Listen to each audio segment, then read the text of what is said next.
a long-running trial now. What's the mood? I remember when we, just to backtrack a bit, when we started, there was so much support for the church on the one hand and support for the victims on the other. What's the scene outside at this stage of this trial? That's very true. I mean, over the past 2 years, there has been a lot of support for the Pastor Timothy Omotoso from his Jesus Dominion International Church, but also we've seen a lot of civil society, a lot of organizations also picketing outside the Port Elizabeth High Court. I'm just going to step out of shot and just show you what's happening outside of court. A very small group this time of Jesus Dominion International Church members, still cementing their stance, still cementing their support for Timothy Omotoso. Fairly small, because usually we would have seen a larger crowd by this time. Court is expected to start at 9:30 promptly, and usually this parking lot is filled with blue, the color of the Jesus Dominion International Church. I'm just going to ask my camera lady Natasha just to pan to her left. Here you will see some of the senior members of that church, the Jesus Dominion International Church. Earlier on, I also saw the two co-accused, Lusanda Solani and Zukiswa Sito, walk into court and greet some of the pastors. You would know that they also stand trial with Timothy Omotoso, facing 97 charges, which include rape, racketeering and human trafficking. Now today we will see whether the trial will actually start. We're expecting a possible postponement for later in February. Not sure yet what is up the sleeve of defense lawyer Peter Doberman. Earlier on, if you have been following the trial, you would know that he petitioned to several courts in the land, the highest court in the land, that being the Supreme Court of Appeal, as well as the Constitutional Court, and that was basically saying that this High Court does not have the jurisdiction to hear all the charges. Subsequently, those applications has been dismissed, and as it stands right now, the Port Elizabeth High Court can hear all the merits on that jurisdiction, and this court can hear all the charges. Now, if you're wondering why they wanted the charges to be centralized, or rather to be centralized in the respective courts around the country, the reason being is because some of the alleged offenses occurred elsewhere in the country, such as Israel and all around South Africa, Johannesburg and Bloemfontein. So the defense lawyer Peter Doberman saying that the Port Elizabeth High Court cannot hear all the charges as these alleged offences occurred elsewhere and abroad.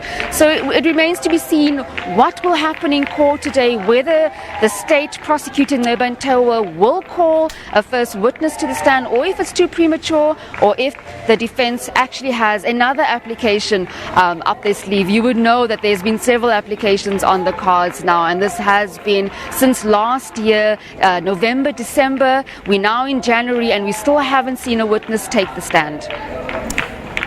Leigh, just based on the amount of times that Peter Doberman has found loopholes and reasons or excuses to delay the process, one has to assume that this is going to be the modus operandi going forward.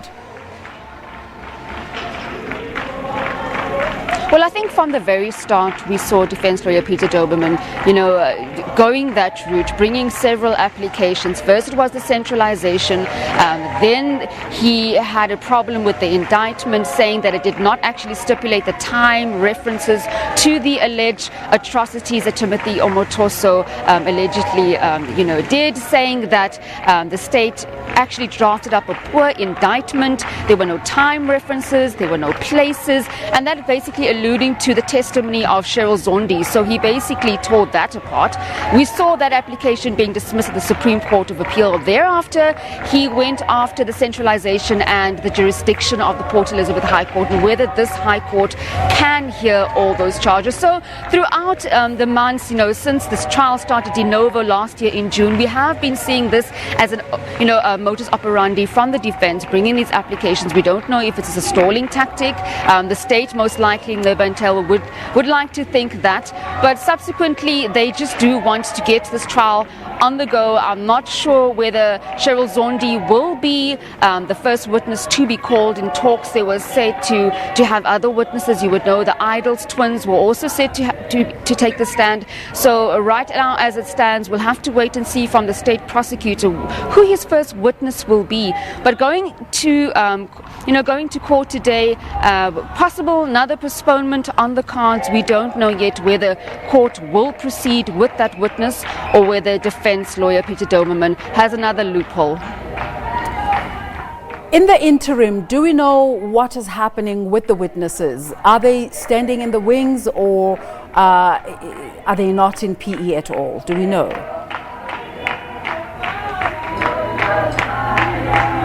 No, that's a very interesting question. I mean, in December, it was expected that another witness will come to the Port Elizabeth High Court and give her testimony and evidence. But we subsequently saw that, that witness being kept in, a state house, and it was said that she would not be prepared to come yet to take the stand. I suppose that also deals with the applications on the card. So as it stands now, we're not sure when those witnesses will take to the stand. I do know that the state are adamant that, this trial needs to start now. It's in the public eye. A lot of people are wondering what's happening. There's been several delays on the cards, and these are all stalling tactics from the defense. So a lot of pressure as well with wrapping up everything and ensuring that those witnesses take to the stand. I'm just showing you live visuals on your screen now of some of the JDI members singing and chanting for Timothy Omotoso. They vehemently believe that he is innocent, and they also saying that they will continue supporting Pastor Timothy Omotoso until he is released, as well as his co-accused Zukiswa Sito and Lusanda Solani. What time do we expect proceedings to start this morning? Well, proceedings are expected to start at 9:30. Promptly, in the last court proceedings, we saw very tight security. Not a fairly large amount of people in court, only the JDI members, senior pastors, as well as Taiwo Omotoso's wife. And then a few of the media were also allowed in. Unfortunately, if you are late, you cannot get in. So I'm going to try and also make my way in now and secure a place, but I'll be bringing you the latest with regards to the Timothy Omotoso trial. Leigh Paulse there for us from the Port Elizabeth High Court.